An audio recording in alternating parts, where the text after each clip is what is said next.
Assalamualaikum warahmatullahi wabarakatuh. Jumpa kembali dengan OCM Channel, channelnya berita dan gosip kesayangan. Setelah Megawati, Habib Rizik Syihab dan Din Samsudin ajukan jadi amicus curiae ke MK. Habib Rizik Syihab atau HRS dan Din Samsudin mengajukan diri menjadi amicus curiae atau sahabat pengadilan dalam sidang perselisihan hasil pemilihan umum atau PHPU atau sengketa Pilpres 2024 ke Mahkamah Konstitusi. Selain kedua nama tersebut, ada juga Ahmad Sabri Lubis, Yusuf Martak hingga Munarman ikut mengajukan diri. Sebelumnya, Ketua Umum PDIP Megawati Soekarno Putri mengajukan amicus curiae terkait sengketa Pilpres 2024 di MK.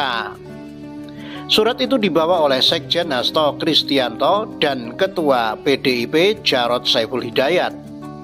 Kami adalah kelompok warga negara Indonesia yang memiliki keprihatinan mendalam terhadap keberlangsungan dan masa depan negara kesatuan Republik Indonesia. Utamanya dan pertama-tama adalah dalam tegaknya keadilan yang berdasarkan pada asas negara, hukum yang berkeadilan, ujar kuasa hukum Habib Rizik Aziz Yanuar dalam keterangan resminya Rabu 17 April 2024. Dalam dokumen surat yang diserahkan ke MK pada Rabu 17 April 2024 terdapat 4 poin utama yang ditulis sebagai bahan pertimbangan hakim MK. Pertama, keempatnya meminta MK untuk mencegah praktik-praktik penyalahgunaan kekuasaan atau abuse of power yang diduga terjadi di Indonesia pada proses penyelenggaraan pemilu 2024 yang telah berlangsung tersebut. Oleh karena itu, kami berharap Mahkamah Konstitusi sebagai kekuatan balancing of power yang merupakan bagian dari trias politika agar dapat kembali meluruskan perjalanan bangsa dan negara ini kembali pada rel konstitusi yang berdasarkan pada keadilan dan berorientasi pada sebesar-besarnya kemakmuran rakyat serta mencerdaskan kehidupan berbangsa dan bernegara, tulisnya. Kedua, bahwa adalah kewajiban hakim untuk menggali, mengikuti dan memahami nilai-nilai hukum dan rasa keadilan yang hidup dalam masyarakat, sebagaimana telah ditetapkan melalui pasal 5 ayat 1 Undang-Undang Nomor 4 Tahun 2009 tentang Kekuasaan Kehakiman.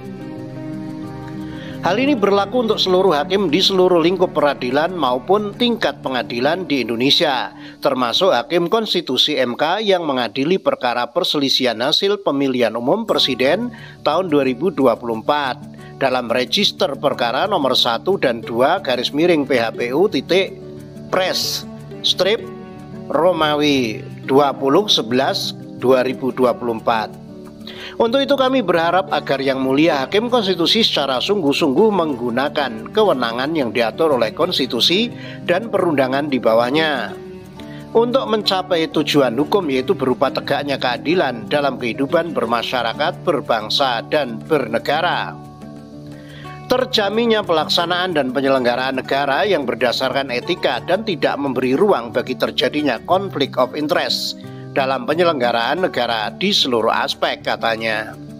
Ketiga, keempatnya menilai adanya tanda-tanda penyalahgunaan kekuasaan yang disebabkan karena konflik kepentingan dari pimpinan tertinggi, yaitu presiden.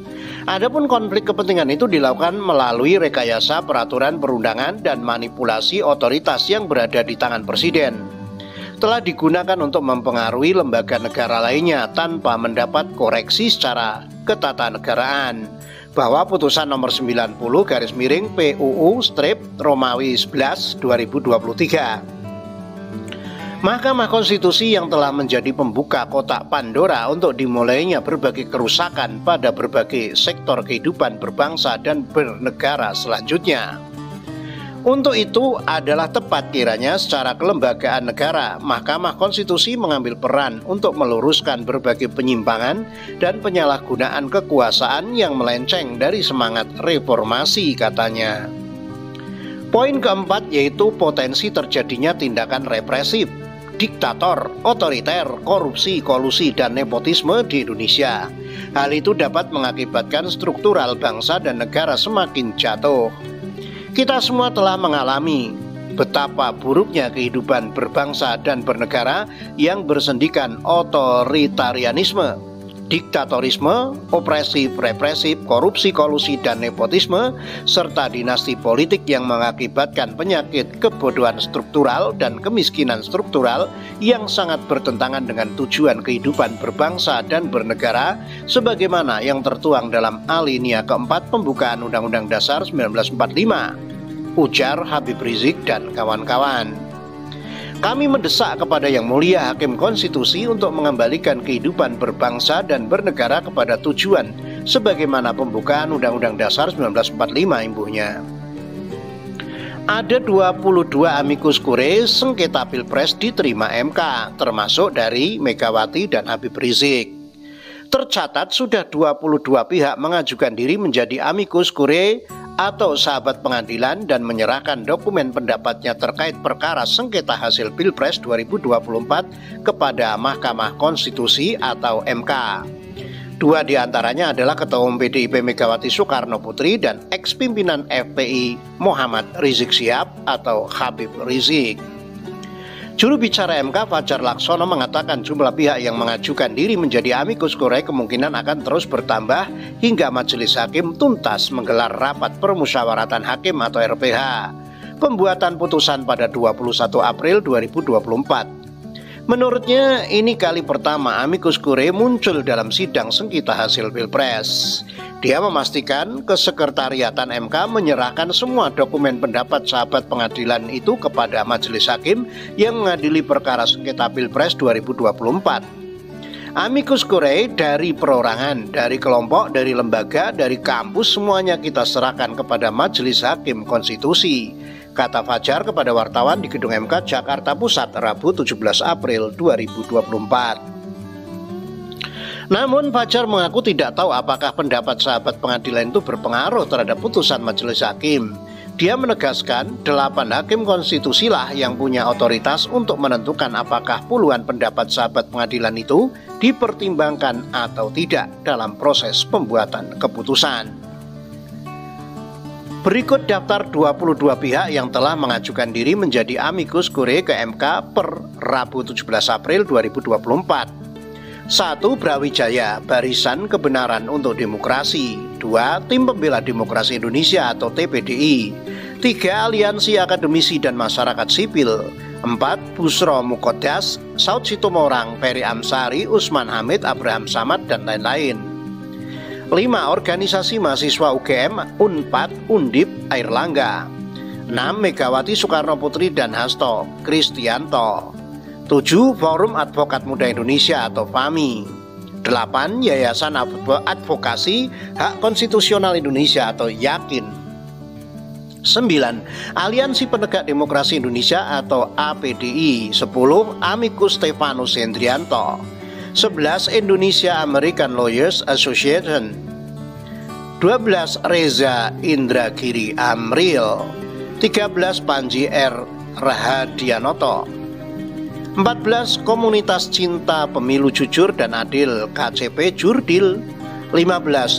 Top Gun. 16. Pusat Kajian Hukum dan Keadilan Sosial Center for Law and Social Justice LSJ Fakultas Hukum UGM. 17. Tim Advokasi Peduli Hukum Indonesia. 18. Gerakan Rakyat Penyelamat Indonesia dengan Perubahan. 19. Burhan Said Caniago, mahasiswa STIH GPL Jakarta. 20. Gerakan Rakyat Menggugat. 21. Tuan Guru dari Sultanul Qulub. 22. Habib Rizik Syihab, Din Samsudin, Ahmad Sabri Lubis, Yusuf Martak, dan Munarman. Secara umum 22 pihak itu meminta majelis hakim memutuskan perkara sengketa hasil Pilpres 2024 secara adil.